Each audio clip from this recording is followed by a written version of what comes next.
गोरखपुर में रहने वाला राम था। वो अपनी पत्नी शांति और बेटी पूजा के साथ रहा करता था। तीनों का जीवन बहुत ही राजी खुशी बीत रहा था। पूजा बहुत प्यारी और समझदार लड़की थी। ऐसे ही एक सुबह।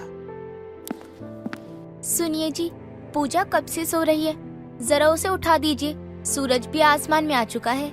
अरे सोने दो ना, छुट्टी है उसकी। अब छुट्टी में नहीं सोएगी तो कब सोएगी, सोने दो। आप और आपकी बेटी। दोनों की बातें सुनकर पूजा उठते हुए कहती है, क्या हुआ माँ, इतना शोर क्यों मचा रही हो सुबह सुबह? वाह, देखो तो जरा आसमान को, इतनी देर तक भला कौन सोता है। देखो ना पिताजी माँ को, मैंने कुछ भी नहीं किया और माँ मुझे डांट रही है।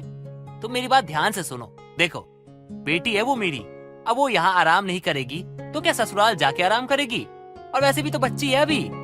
तुम भी ना जब देखो तब डांटती रहती हो इसे। देखो जी, दिन भर या तो खेल या फिर पढ़ाई, कम से कम छुट्टी के दिन ही मेरी मदद कर दिया करो। जिस दिन मर जाऊंगी ना उस दिन पता चलेगा कि दिन भर काम करके कैसा लगता है। तुम दोनों छुट्टी के दिन जैसे आराम से सोते हो ना, कभी मुझे भी दे दिया करो आराम।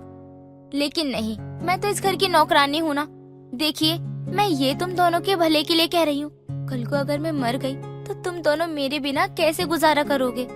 अरे माँ, आप गुस्सा क्यों होती हो? आज दिन भर का सारा काम मैं और पिताजी करेंगे। क्यों पिताजी? हाँ बेटा चलो, आज खाना भी हम बनाएंगे और बर्तन भी हम ही धोएंगे। दोनों बाप बेटी मिलकर घर का सारा काम करते हैं और फिर सभी एक साथ खाना खाने के लिए बैठ जाते हैं। कुछ तो कहो। अरे ये सब देखकर कुछ तो बोलना चाहिए तुम्हें यार। तुम तो कुछ बोल ही नहीं रही। वैसे एक बात कहूँ, तुम ना गुस्सा मत किया करो। गुस्सा ना तुम्हारे ऊपर बिल्कुल अच्छा नहीं लगता है। बिना गुस्से के अगर ये सब कर दिया करोगे तो गुस्सा करने की नौबत ही नहीं आएगी।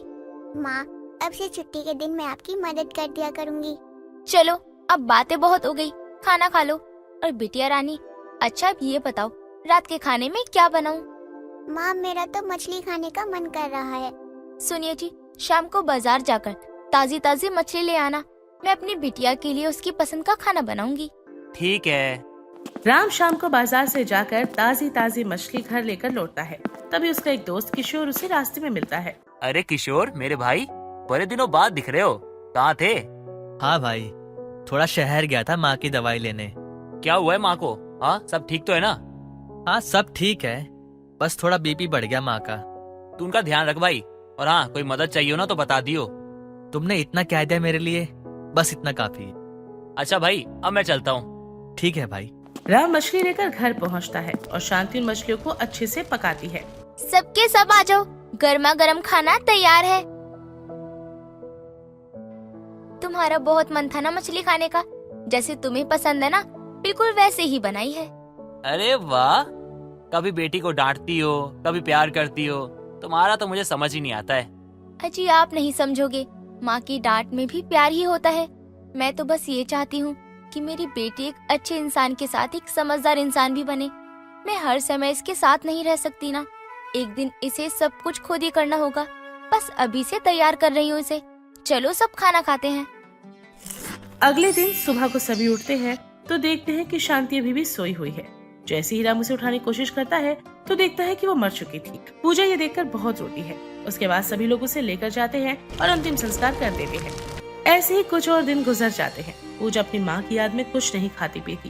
ये देखकर राम बहुत परेशान होता है। तभी उसका दोस्त किशोर उसके घर आता है।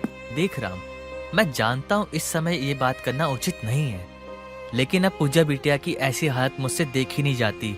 ये छोटी सी बच्ची माँ के लिए बिलक बिलक कर रोती है। आखिर इसका दोष क्या है? इसने तो माँ की ममता पूरी तरह से महसूस तक नहीं की और उस मालिक ने इस बच्ची से उसकी माँ छीन ली।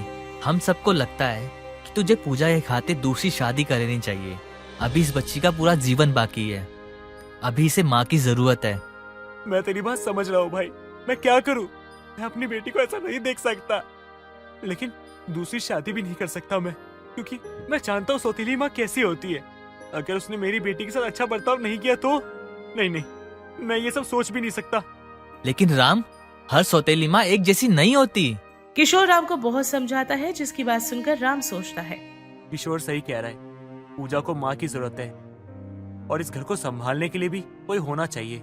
राम किशोर की बात पर खूब विचार करने के बाद दूसरी शादी कर लेता है। और पूजा अपनी नई माँ को पाकर खुश थी। लेकिन पूजा जानकी को एक आंख भी नहीं भाती थी।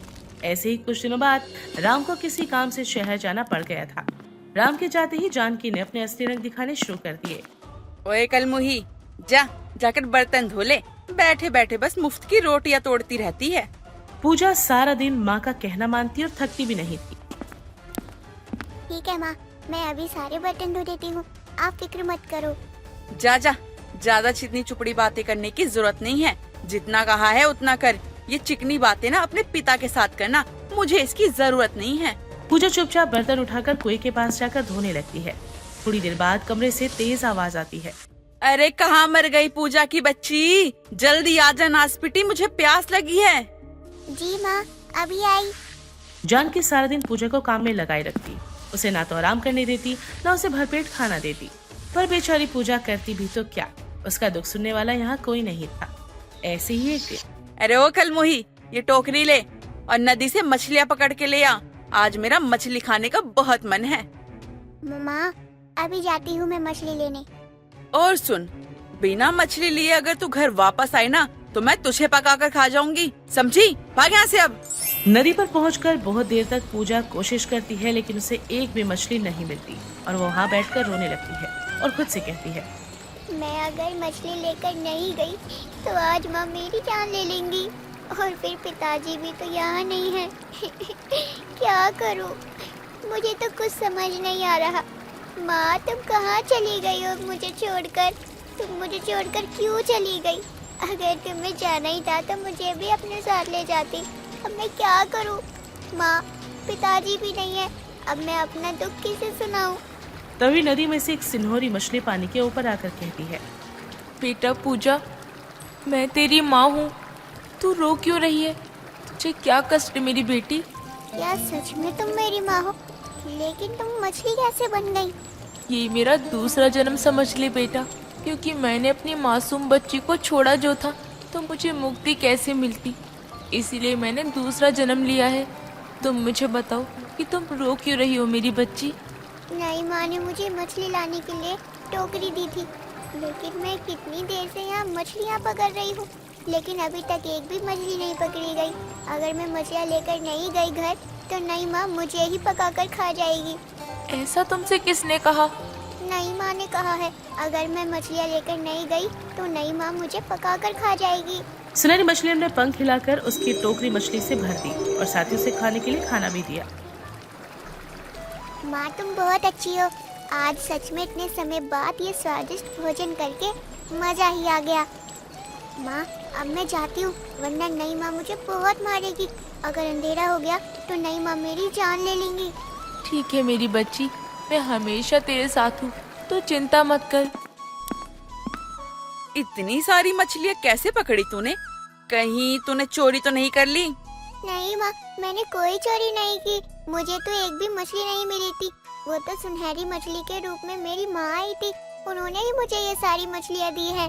पूजा बेचारी इतनी मासूम थी कि उसने अपनी सौतेली माँ को सारी बातें बता दी और वहीं जानकी को लगता है कि वो झूठ बोल रही है, कुछ न कुछ तो गड़बड़ है। तभी गुस्से में जानकी पूजा से कहती है, खबरदार, अगर आज के बाद तू मुझे उस नदी के पास दिखी या तूने कुछ भी किया तो मैं तेरी टांगे तोड़ के तेरे हाथ में दे दूंगी, समझ गई? उस दिन से पूजा का वहाँ जाना भी बंद हो जाता है। अब हर रोज पूजा के साथ जानवरों जैसा सलूक होने लगता है। सारा दिन पूजा काम करती और खाने को उसे कुछ नहीं मिलता, जिसकी वजह से पूजा दुबली होती जा रही थी। एक दिन सुबह जानकी पूजा से कहती, अरे ओ कलमुही, जाकर बाड़ी में पानी दे। तुझे खुद तो कुछ दिखता नहीं है। इतनी धूप हो रही है, इतनी गर्मी हो रही है, बाड़ी में पानी क्या तेरी मरी हुई माँ कर देगी? जल्दी जाके पानी दे दे बाड़ी में, समझ गई? नहीं तो मुझसे बुरा कोई नहीं होगा। और हाँ, ठीक से पानी दियो, वरना तेरी तो खैर नहीं।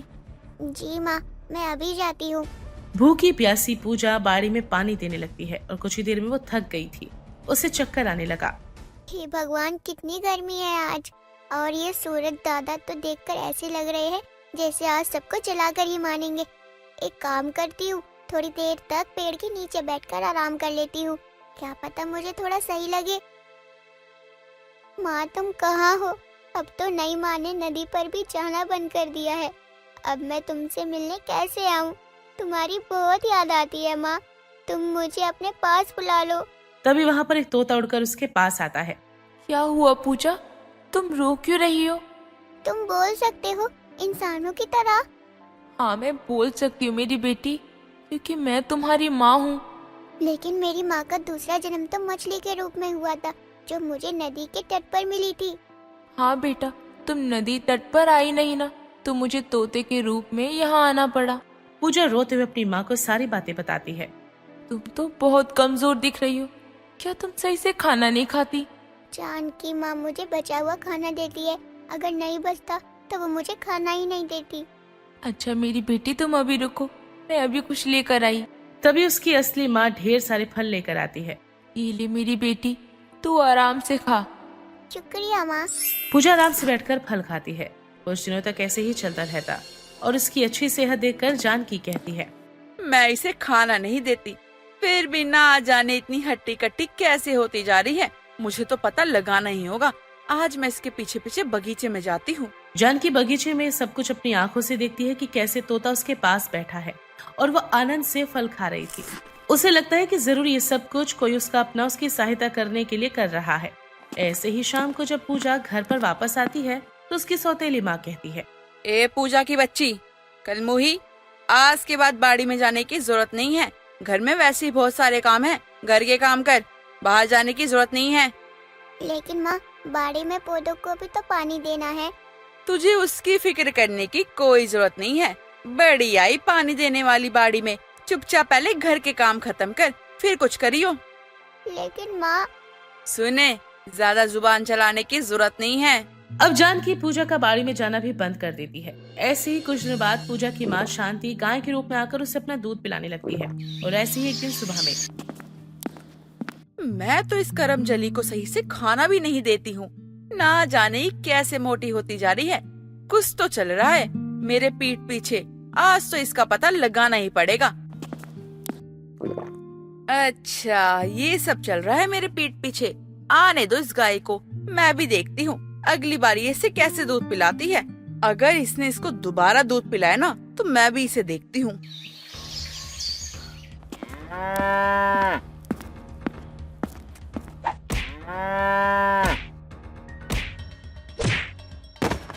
मर गई माँ, हाय दैया मर गई। क्या हुआ माँ, आप गिर कैसे गई? जानकी वही डंडा लेकर पूजा को मारती है। ये सब तेरी वजह से हुआ है करमजली।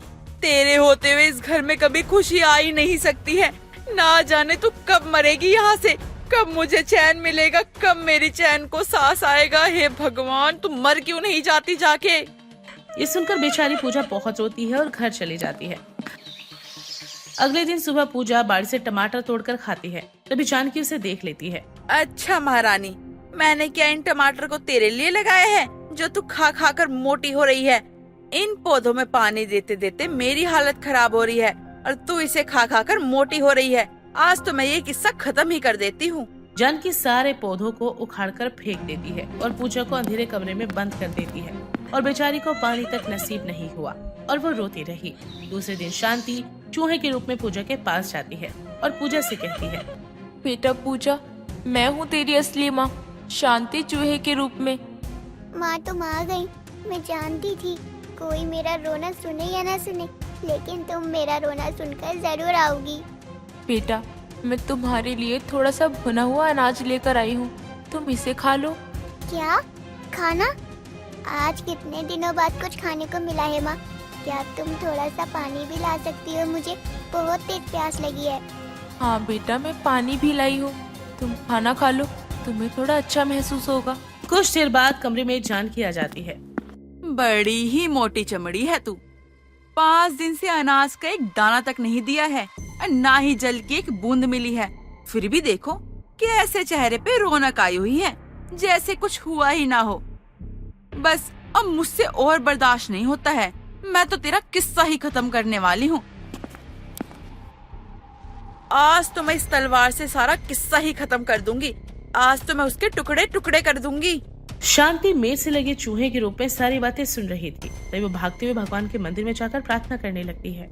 हे माता रानी, पहले तूने मेरी बच्ची से मुझे अलग कर दिया। हे माता रानी, तू मेरी बच्ची की पुकार क्यों नहीं सुनती? तू क्या पत्थर हो गई है? उस मासूम के आंसू नहीं दिखते। मैंने सुना है जब धरती पर पाप बढ़ता है भगवान तो खुद प्रकट होता है। आज तो इस औरत ने हद कर दी। मेरी बेटी को तलवार से काटने जा रही है। उठो पुत्री, देखो हम आ गए। आपने पुकारा और हम आ गए। हम आए हैं तुम्हारी बेटी की रक्षा के लिए। अब तुम चिंता मत करो, हम आ चुके हैं। देवी माँ, क्या आप सच में मेरी बेटी को उस सौतेली माँ से बचाओगी? ये जादुई वस्त्र ले जाओ और जाकर अपनी पुत्री को पहना दो। शांति जो वस्त्र लाकर पूजा को देती है, पूजा वो कपड़े पहन लेती है और जान की तलवार लेकर उसे मारने के लिए जाती है और कई सारे वार करती है जिससे वो बेहोश हो जाती है। उसे मरा समझकर वो वहाँ से चली जाती है। अगले ही दिन राम घर लौट कर आता है और उस समय जानकी बाजार गई होती है। जानकी, पूजा, अरे कहाँ हो तुम दोनों? पूजा बिटिया, अरे कहाँ है मेरी गुड़िया? राम की इतनी आवाज लगाने के बाद भी उसे कोई उत्तर नहीं मिलता। तभी उसे एक आवाज सुनाई देती है। क्या मैंने अपनी बेटी को जन्म इसलिए दिया था कि उसके साथ गलत हो, या इसलिए कि तुम्हारे हाथों सौंप सकूं? तुमने उसे एक ऐसी औरत के हाथों में सौंप दिया जो उसकी जान लेना चाहती है। शांति, तुम यहाँ हो? अगर तुम यहाँ हो तो मेरे सामने आओ। हाँ, मैं शांति हूँ, तुम्हारी पत्नी। तुमने तो सौतेली माँ के हाथों में उसे सौंपकर अपनी जिम्मेदारी पूरी कर दी, लेकिन मैं चैन से मर भी नहीं पाई। अपनी बेटी की ममता के चक्कर में यहाँ भटक रही हूँ। अगर तुम अपनी बेटी को जीवित देखना चाहते हो तो उस जानकी को घर से निकाल दो, वरना मेरी बेटी को किसी सुरक्षित हाथों में सौंप दो। पूजा? कहाँ है पूजा? क्या हुआ उसके साथ? तुम्हारी पत्नी ने पूजा को उस अंधेरे कमरे में बंद करके रखा है। जाओ, जाकर देख लो। राम जाकर कमरा खोलता है तो अपनी रोते हुए बिलखते हुए बेटी को खड़ा पाता है। पिता को देखकर पूजा उनके गले लग जाती है। पूजा, तेरी ये हालत कैसे हो गई? हाँ बेटा, क्या हुआ तुझे? पिताजी आप आ गए। आप मुझे छोड़कर कहाँ चले गए थे? देखिए ना, नई माँ ने मेरी क्या दशा कर दी है। वो तो मुझे मारना ही चाहती थी, लेकिन शांति माँ ने उन्होंने मुझे बचा लिया। पिताजी, नई माँ बहुत बुरी है। वो मुझे मारना चाहती है। ना वो मुझे खाना देती थी और वो घर का सारा काम मुझसे कराती थी। मुझे उसके साथ नहीं रहना पिताजी। जानकी बाजार से लौट आई थी और पूजा को राम के साथ देखकर उसके होश उड़ गए और अचानक उसके मुंह से निकल पड़ा। पूजा, तू जीवित है? हाँ, जिंदा देखकर दुख हो रहा है क्या तुम्हें? हाँ, तुम इसका कुछ बिगाड़ नहीं सकती। अभी के अभी मेरे घर से निकल जाओ, और वरना मैं तुम्हें जान से मार दूंगा। मैंने कहा निकल इस घर से। समझ में नहीं आता तुझे? औरत के नाम पे तू कलंक है, कलंक। अरे तेरे जैसे इंसान को ना मन करता है दुनिया से मिटा दूं, लेकिन क्या करूं? बेटी की जिम्मेदारी है जिसके कारण मैं तुझे मार भी नहीं सकता। वरना जो तूने मेरी बेटी के साथ किया है ना, मैं तुझे जान 1 मिनट में ले लूं। अब मेरा मुंह क्या देख रही है? चल जा यहाँ से, दफा हो जा, और आज के बाद मुझे शक्ल मत दिखाइयो अपनी। ये सब देखकर शांति को भी मुक्ति मिल जाती है और राम और उसकी बेटी खुशी खुशी सुखी से अपना जीवन बिताने लगते हैं। उसके बाद पूजा ने कभी अपनी माँ शांति को नहीं देखा। कहते हैं ना, माँ मरने के बाद भी अपने बच्चों के आसपास ही रहती है।